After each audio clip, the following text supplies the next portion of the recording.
भारत का इतिहास केवल शांति का पाठ नहीं, बल्कि अन्याय के विरुद्ध शौर्य के शंखनाद का भी साक्षी रहा है। आधुनिक कालखंड में 7 मई 2025 की तारीख भारत की रक्षा नीति के पन्नों में एक युगांतकारी मोड़ के रूप में दर्ज हो चुकी है। ये वो दिन था जब विश्व ने देखा कि भारत अब केवल प्रतिक्रिया नहीं देता, बल्कि राष्ट्रीय हितों की रक्षा के लिए नया भारत घर में घुसकर प्रहार करने का सामर्थ्य और साहस रखता है।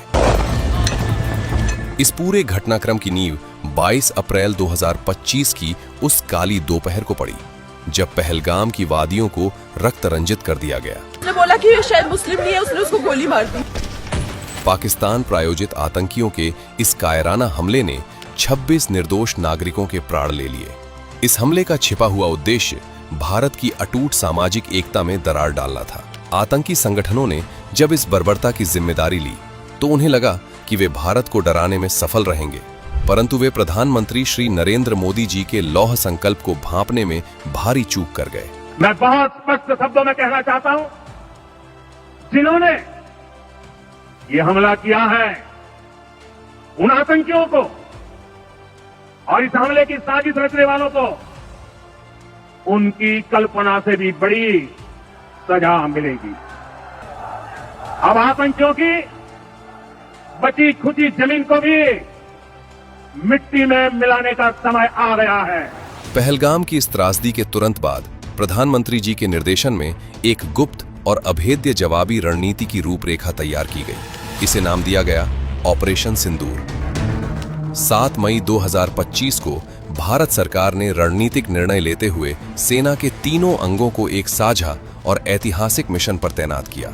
यह ऑपरेशन आधुनिक सैन्य विज्ञान और सटीक समन्वय का उत्कृष्ट उदाहरण था। भारतीय जांबाजों ने पाक अधिकृत कश्मीर (POK) और सीमा पार स्थित आतंकी बुनियादी ढांचे पर स्ट्राइक की एक नई परिभाषा लिखी।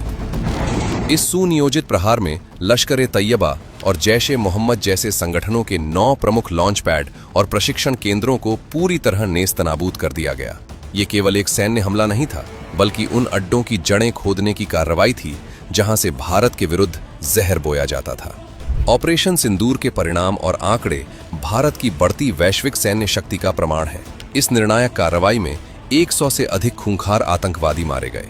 सैटेलाइट इमेजरी और इंटेलिजेंस इनपुट्स ने बाद में पुष्टि की कि आतंकियों के प्रशिक्षण केंद्र खंडहर में तब्दील हो चुके हैं। इस मिशन में भारत ने अपनी स्वदेशी AI एयर डिफेंस प्रणाली और अत्याधुनिक हथियारों का उपयोग किया। तकनीक की श्रेष्ठता ऐसी थी कि दुश्मन के रडार और विमानों को संभलने या सीमा के पास आने तक का अवसर नहीं मिला। प्रधानमंत्री श्री नरेंद्र मोदी जी के नेतृत्व में यह प्रहार केवल सैन्य स्तर तक सीमित नहीं रहा।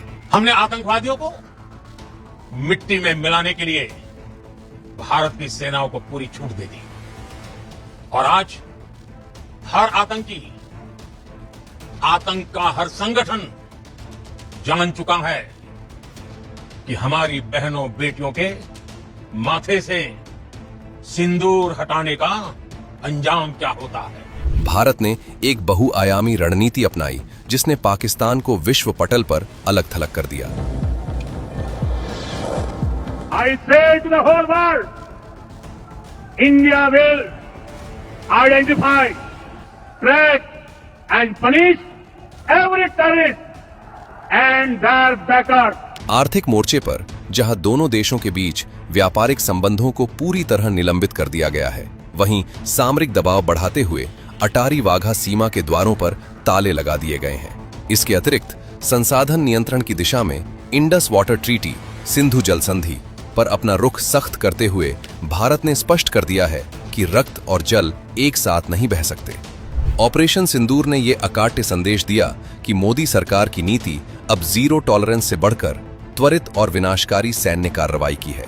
भारत ने सिद्ध कर दिया कि वह परमाणु ब्लैकमेल या किसी भी वैश्विक दबाव के आगे अपनी संप्रभुता से समझौता नहीं करेगा। आज ऑपरेशन सिंदूर की सफलता ने वैश्विक मानचित्र पर भारत की साख को एक नई ऊंचाई दी है। प्रधानमंत्री श्री नरेंद्र मोदी जी के नेतृत्व में भारत ने रणनीतिक संयम और निर्णायक प्रहार के बीच वो संतुलन स्थापित किया है जो एक महाशक्ति की पहचान होती है। ये अभियान केवल एक सैन्य विजय नहीं है, बल्कि ये उस आत्मविश्वास की गौरव गाथा है जिसने पहलगाम की त्रासदी का उत्तर न्यायपूर्ण, सशक्त और ऐतिहासिक तरीके से दिया है।